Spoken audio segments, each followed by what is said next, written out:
1902, Carl Jung defendió su tesis doctoral, titulada Acerca de la psicología y patología de los llamados fenómenos ocultos, cuya realización no solo se basó en su intuición superior, desarrollada a partir de la personalidad disociativa de su madre Emily Preisberg, sino también en su amplio conocimiento y experiencia que obtuvo de las sesiones de espiritismo que su prima y medium Elena Preisberg realizaba en casa de los Jung desde 1896. De esta manera, Carl Jung fue descubriendo a los muertos en sus visiones, así que hacia 1914 vio una casa infestada de espíritus que le exclamaron: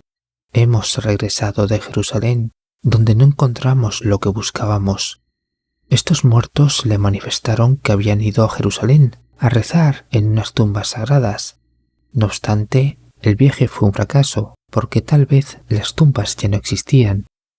Era pues otra visión del país de los muertos. Jung había aprendido que la creencia popular de que los muertos tienen el mayor saber es mentira.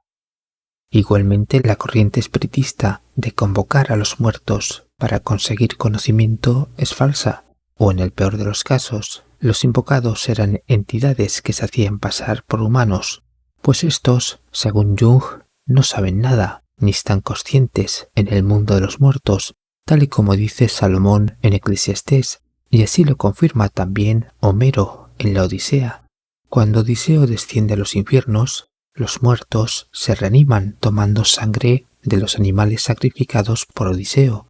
y una vez conscientes pueden hablar con Odiseo, pero solo saben lo que experimentaron antes de morir.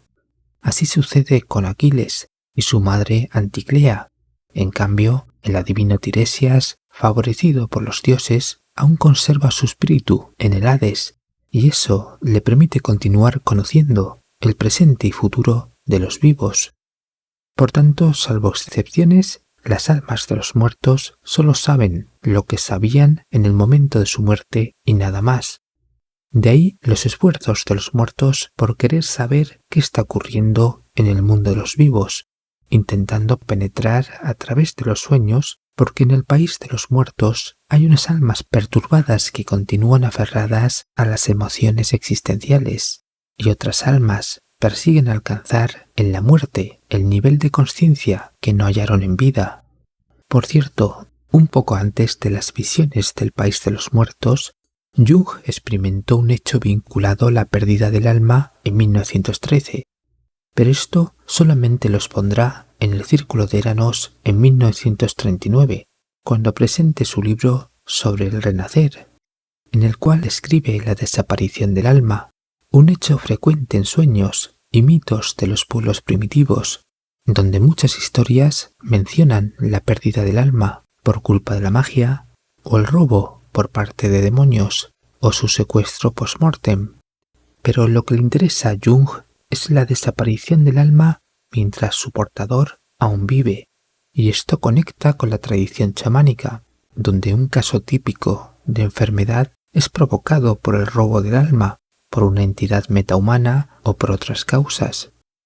Teniendo en cuenta esto, Jung nos dice que el alma puede desaparecer de manera súbita, dando lugar a un trastorno de la salud, o bien a una alteración de la personalidad. Así que la mente primitiva tendría un funcionamiento pulsional, emocional e inconsciente, y por tanto tendente a la disociación antes que a la integración psicológica. O dicho de otro modo, la mente primitiva requería de un mayor esfuerzo para funcionar desde la conciencia y la voluntad,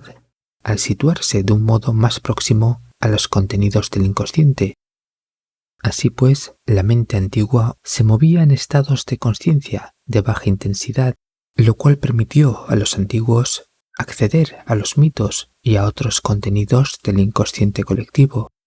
Pero caer en el abismo de la inconsciencia puede provocar tendencias psicóticas y otras patologías mentales,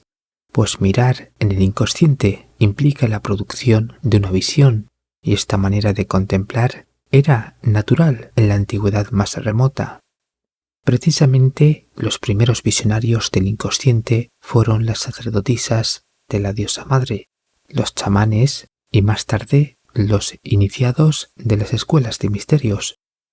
aunque con el transcurrir del tiempo las restricciones psíquicas se hicieron más fuertes y fue necesario provocar la visión a través de las drogas, las cuales producen visiones tras ocasionar relajación y descenso mental.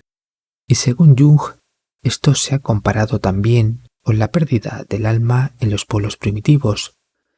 Por el contrario, el hombre moderno y posmoderno sufre una tragedia psicológica que lo ha convertido en un ser neurótico, narcisista, disociado y desconectado de toda realidad natural y psíquica, reduciéndolo al mundo material, donde se le ha cosificado y se le ha dado una perspectiva plana para que no conecte con su alma y no ascienda. Y esto ya lo denunció Nietzsche y actualmente el filósofo Byung-Chul Han. Por tanto, la pérdida del alma implica la conversión del ser humano en una cosa, o en el mejor de los casos, en un zombi, porque para Jung la mayoría de los humanos han sido desconectados de su alma y han quedado desvinculados de la conexión entre lo consciente y el inconsciente colectivo.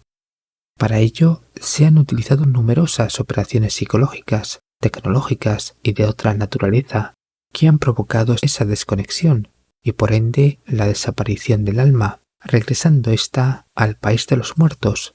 mientras en el país de los vivos solo quedan cosas o zombis. Buenos días, buenas tardes y buenas noches.